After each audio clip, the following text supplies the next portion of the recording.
அனைவருக்கும் வணக்கம்.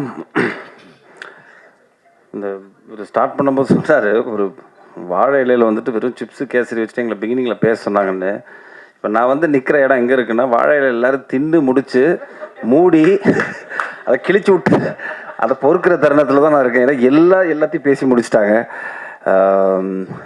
ஸோ அதனால் ஃபஸ்ட்டு ரொம்ப நெகிழ்ச்சியான ஒரு ஈவினிங்காக இருந்தது. என்னென்னா, தன்னோட குடும்பத்திலேருந்து ஒருத்தர் வந்து வெளியே வந்து ஒரு படம் பண்ணுறோம் அப்படிங்கிற ஒரு விஷயத்த பத்திரிகை நண்பர்கள் சேர்ந்து கொண்டாடிய ஒரு தருணம் ரொம்ப அழகான தருணம். ஏன்னா எல்லாரும் சேர்ந்து வளரணும், அடுத்தவங்களோட வெற்றியை பார்த்து நம்ம சந்தோஷப்படுற ஆட்கள் ரொம்ப கம்மி. ஸோ இந்த மேடையில் அது நடந்தது ரொம்ப நெகிழ்ச்சியாக இருந்தது. ஸோ வாழ்த்துக்கள். அண்ட் ஊடக நண்பர்கள் அனைவருக்கும் மாலை வணக்கம். மேடையில் அமர்ந்திருக்கும் அனைவருக்கும் வணக்கம். ஸோ அவங்க ஐ திங்க் அபிராமி மேடம் எல்லாத்தையுமே பேசிட்டாங்கன்னு நினைக்கிறேன்.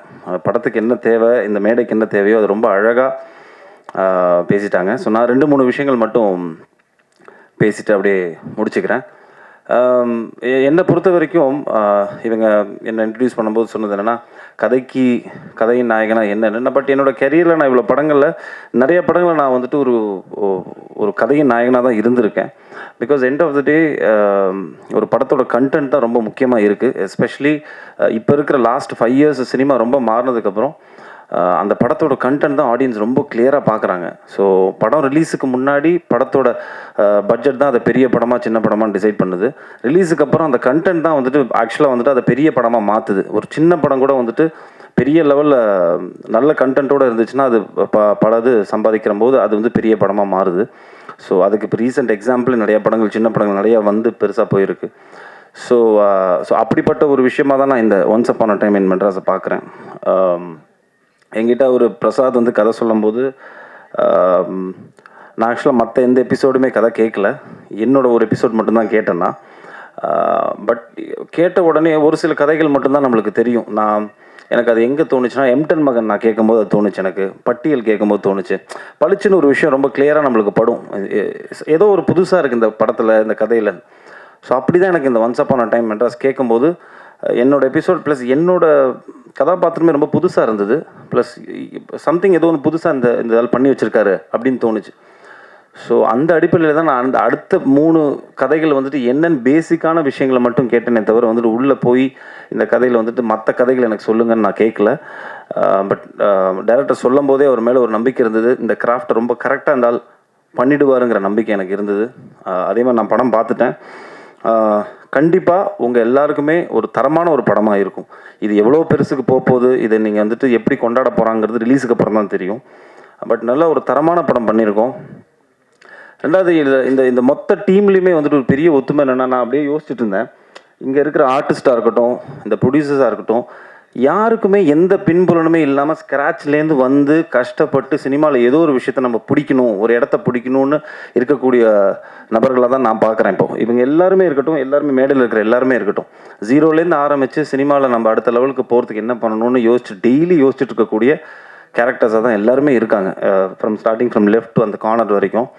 ஸோ அந்த அடிப்படையில் அதுதான் எனக்கு probably that is a reason. ஒரு கதையை சொல்லும் போது நிறைய பேர் இப்போ ஆஃப்லைட் பார்த்தீங்கன்னா நிறைய பேர் ஒரு கதையை பிச்சின் பண்ணுறோன்னு வைங்களேன். யார் ப்ரொடியூசர், இல்லைனா வந்துட்டு என்ன டீம், எப்படி என்ன கதையை தவிர மற்ற எல்லா விஷயங்களும் கேட்குறாங்க. பட் கதையை கேட்க மாட்டேங்கிறாங்க. கதையை ஃபஸ்ட்டு கேட்டுட்டு அதில் நம்ம என்ன பண்ண போகிறோம் அப்படிங்கிற ஒரு விஷயந்தான் வந்துட்டு அந்த படத்தோட வெற்றியை தீர்மானிக்குது. அதை பண்ணுறதில்ல. பட் இங்கே இருக்கிற எல்லா ஆக்டர்ஸுமே அவங்க கொடுப்பட்ட ரோல் வந்துட்டு பார்த்தீங்கன்னா எல்லாமே சின்னதாக இருக்கட்டும், பெருசாக இருக்கட்டும், இது நல்ல படத்தில் நம்ம இருக்கணும் அப்படிங்கிற அந்த மென்டாலிட்டிக்கு ரொம்ப நன்றி தெரிவிச்சுக்கிறேன் எல்லா ஆக்டர்ஸுக்குமே. ஏன்னா தட் இஸ் வெரி இம்பார்ட்டண்ட். 2 இருக்குங்க. ஒன்று, ஒரு படம் நம்மளால் ஓடணும், இல்லைனா ஓடுற படத்தில் நம்ம இருக்கணும். ஸோ இந்த 2 கான்செப்ட் தான். So I think they understood the art of இது வந்துட்டு நல்ல கதையம்சம் இல்லை, ஒரு ஸ்கிரிப்ட் இது. இந்த ஸ்கிரிப்டில் நம்மளுக்கு என்ன கொடுக்குறாங்களோ அதை ரொம்ப கரெக்டாக நம்ம பண்ணிட்டோம்னாலே போதும் அப்படின்னு I think all the actors understood that. So அதில் வந்துட்டு எனக்கு ரொம்ப சந்தோஷம். And I feel it's a very different casting. ரொம்ப புதுசாக இருக்கும் ஆடியன்ஸ்க்கும் பார்க்கும்போது. ஒரு ஃபிலிமாக ஒரு 2 hours நீங்கள் ட்ராவல் பண்ணி பார்க்கும்போது மனிதனோட வாழ்வியல் வந்து ரொம்ப யதார்த்தமாக ரொம்ப அழகாக சொல்லியிருப்பார் பிரசாத். அதே மாதிரி மியூசிக், எடிட்டிங் எல்லாமே வந்துட்டு கரெக்டாக ஒரு நல்ல படத்துக்கு அமையும்னு சொல்லுவாங்களா, அந்த மாதிரி இந்த படத்துக்கு அமைஞ்சுது. And thanks to all my producers. ஏன்னா அவங்களுமே வந்துட்டு ஒரு படம் நம்ம வந்துட்டு சும்மா ஜஸ்ட் லைக் தட் ஒரு 5000 10,000 எவனா கடன் கேட்டாலே வந்து 100 தடவை யோசிப்போம். பட் ஒரு படம் ப்ரொடியூஸ் பண்ணணுன்னா அதுவும் வந்துட்டு அவங்க 4 பேர் சேர்ந்து ஒரு படத்தை எடுத்து இவ்வளோ ஒரு நல்ல ஒரு ஆர்டிஸ்ட்டு எல்லாரையும் சேர்த்து படம் பண்ணணுன்னா அதில் ஒரு ரிஸ்க் இருக்குது அதில். பட் அது எல்லாத்தையும் மீறி சினிமா நம்மளுக்கு கொடுத்துருக்கு, அது திருப்பி நம்ம சினிமா கொடுக்கணும் அப்படிங்கிற ஒரு விஷயத்தை மட்டுமே மைண்டில் வச்சுக்கிட்டு இந்த 4 ப்ரொடியூசர்ஸ் உள்ளே வந்திருக்காங்க. And they've produced it. And டெஃபினட்டாக நீங்கள் எல்லாருமே படம் பார்த்துட்டு உங்கள் எல்லாரையும் டிசப்பாயிண்ட் பண்ணாத ஒரு அழகான ஒரு ஃபிலிமாக இது இருக்கும். பத்திரிகை நண்பர்கள் அவனை பர்சனல் நோட், எனக்கு நான் ஆக்சுவலாக ஒவ்வொருத்தரோட பெர்ஃபார்மன்ஸஸ்லாம் சொல்லணும்னு நினச்சேன். ஐ திங்க் அபிராமி மேடம் எல்லாத்தையுமே ரொம்ப அழகாக வந்துட்டு போஸ்ட்மார்ட்டம் பண்ணிட்டாங்க அழகாக. ஸோ எனக்கு எல்லா ஆக்டர்ஸுமே ரொம்ப யதார்த்தமாக நடிச்சிருந்தாங்க நான் படம் பார்க்கும்போது. Because I am a guy who believes in more of realistic acting. இங்கேருந்து தோன்றது அப்படியே நடிக்கணும் அப்படிங்கிறது ஒரு நினைக்கக்கூடிய ஒரு ஆக்டர் தான். ஸோ அந்த மாதிரி தான் எல்லா ஆக்டர்ஸுமே நடித்த மாதிரியே ஒரு ஃபீல் வரல. Everybody understood the role.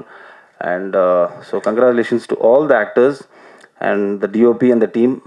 எல்லாருக்கும் வாழ்த்துக்கள். ஸோ நான் வெரி பர்சனல் அதுக்கு நான் வந்தேன்னா எனக்கு பத்திரிகை நண்பர்கள் நான் இவ்வளோ வருஷமாக யாரோ சொன்னார், தினகரன் தேவராஜன் சொன்னார், இப்போ நாளைக்கு தான் வந்துட்டு 21 years ஆஃப் பாய்ஸ் அப்படிங்கிற மாதிரி சொன்னாங்க அவங்க. ஸோ இந்த 21 வருஷமாக என்றைக்குமே நான் நல்ல படம் கொடுக்கும்போது பத்திரிகை நண்பர்கள் என்னையும் சரி என்னோட பெர்ஃபார்மன்ஸாக இருக்கட்டும் இல்லைனா அதை சார்ந்த படமாக இருக்கட்டும் என்றைக்குமே என்கரேஜ் பண்ணியிருக்காங்க. ஸோ அந்த அடிப்படையில் so I think this year is going to be a good year for me with couple of good lineups. So அதில் once upon a time in Madras வந்துட்டு ஒரு நல்ல படமாக இருக்கும் அப்படிங்கிற ஒரு பெரிய நம்பிக்கை எனக்கு இருக்குது.